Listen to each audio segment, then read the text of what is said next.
Thank you, Mark. And I'm sure there are quite a few questions and thoughts on that Mark's part there. If you could hold those to the end.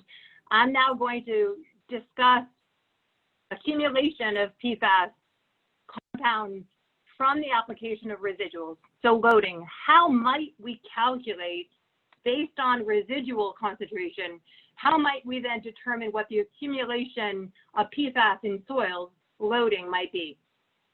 So we're borrowing from a method devised by Maine and their solid waste management rules, their agronomic utilization of residuals.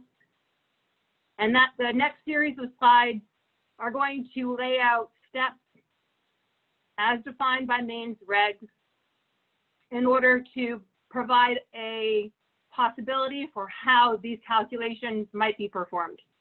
Next slide, please. So there's a series of steps that are involved in this calculation. Step one would be to determine what the background PFAS is. So PFAS compounds for each compound. How might you determine what that background is? For a type 1, as described previously, something that you could buy anywhere and could be used anywhere in state, you could use Vermont's 50th percentile of the data that we've seen. There's a slide generally giving you a sense of that data here.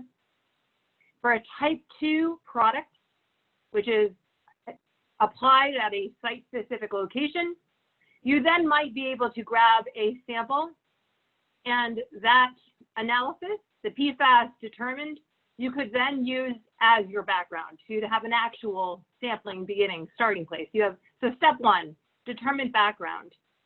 Next slide, please.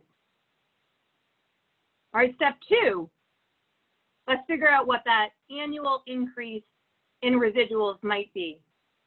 So if we have the concentration of PFAS, each compound in the product, we could then convert using information from the residual facilities. That information in the main technique, the main method, they use percent solids of the product and the loading rate of the product based on crops and nutrient uptake. So if you have that information, you could then convert, as shown here, into an annual increase of PFAS in the soil. Next slide, please. So in order to then get to step three, that final destination of several years of application, you might then take the background that you've already determined in step one and take the step two annual increase multiplied by a certain number of years, 10 or 20 years to be determined.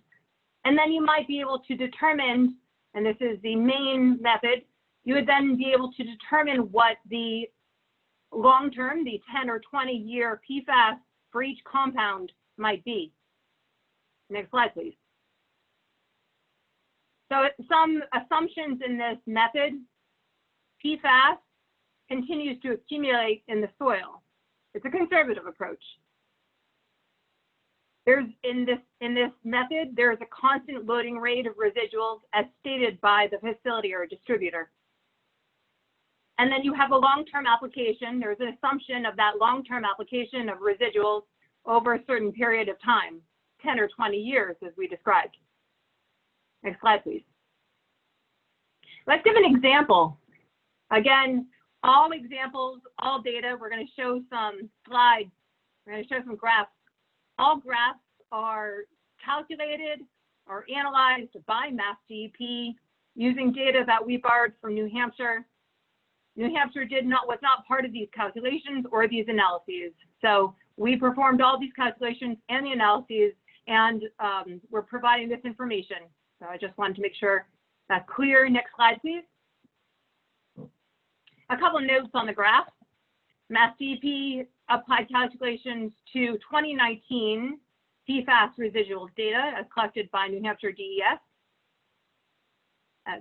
These assumptions forthcoming assume that Vermont 50th percentile for background. And the loading rate, there's an assumption the loading rate in percent solids are all assumed to be the same for all residuals. Understood that that may not be realistic, but we're using that as an assumption for this time. As a note, when you'll see the numbers in the graph, there was a facilities, we did borrow from a facility's actual loading rate and percent solids in order to give some assumptions here in order to get some numbers to start with, to have this conversation. Next slide, please. All right, so let's start with PFAS. So this is a view of data from New Hampshire calculated to the 10 and 20 year mark of application with the assumptions as we mentioned previously. I just want to point you to the y-axis here.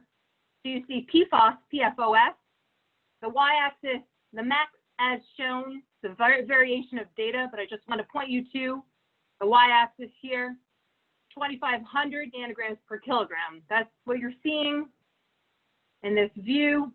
Again, you have biosolids from wastewater treatment plants, SPF from short paper fiber, and water treatment plant sludge. The gray bars again are calculated. So previously these values, at this data set itself, the values were at or below the reporting limit. And so as calculated forward, they are still at the reporting limit. So they're indicated in gray here. And again, as a reminder, the reporting limit is the lowest value that laboratories determine to be accurately reportable. Next slide, please. So now we have that previous slide. Again, everything here is the same data, same calculations, but we've now superimposed the MCP method 1 value for PFAS at 2,000 nanograms per kilograms. Again, that's the 90th percentile, as you've now heard several times. You also see the Vermont background. That's the basis for all of these, right? So they all have to be above that. But in between there, in any of the approaches as described just now by Mark, somewhere in between there might lie the range of screening values. So this value for PFAS. Next slide, please. This is a different compound. Again, there are 6 MCP compounds. This is now PFNA. This value of PFNA, these calculations are again New Hampshire's data calculated at 10 and 20 years of application with the same assumptions. Now you have, I'd like to point you to the y-axis range. You now have a maximum of 400 nanograms per kilogram. I'd also like to remind you, again, the gray bars, again, at the below, these are data from New Hampshire indicated at less than the reporting limit. So they, again, they calculate forward. They are less than the reporting limit. They're indicated here at the reporting limit. Next slide, please. So for PFNA, this compound, again, we've now superimposed the method 1 MCP as described several times now. But the PFNA MCP method 1 is now 320 nanograms per kilogram at that 90th percentile. So now you'll see you have a different possible range in one of the approaches described previously by Mark. Next slide, please. So with that information, and if you all need to spend more time with those graphs, please let us know. That was a lot to take in, I'm sure. So when we look at that, all that information we've just showed you, we have a few analyses. We've noticed a few things. We're continuing to see that there is not a pattern. We see that, again, of the 6 MCP compounds, PFAS does continue to calculate the highest concentration in the soil. So it was previously the highest concentration in the product of the 6. We're now seeing it make sense in the soil and the calculations. Background and residual concentrations vary between compounds, resulting in varying ranges for acceptable PFAS screening levels for different compounds. Reporting limits need to be considered, and calculations differ depending on loading rate and percent solids inputs. Next slide, please. I'm going to now turn it back to Stephanie Cooper.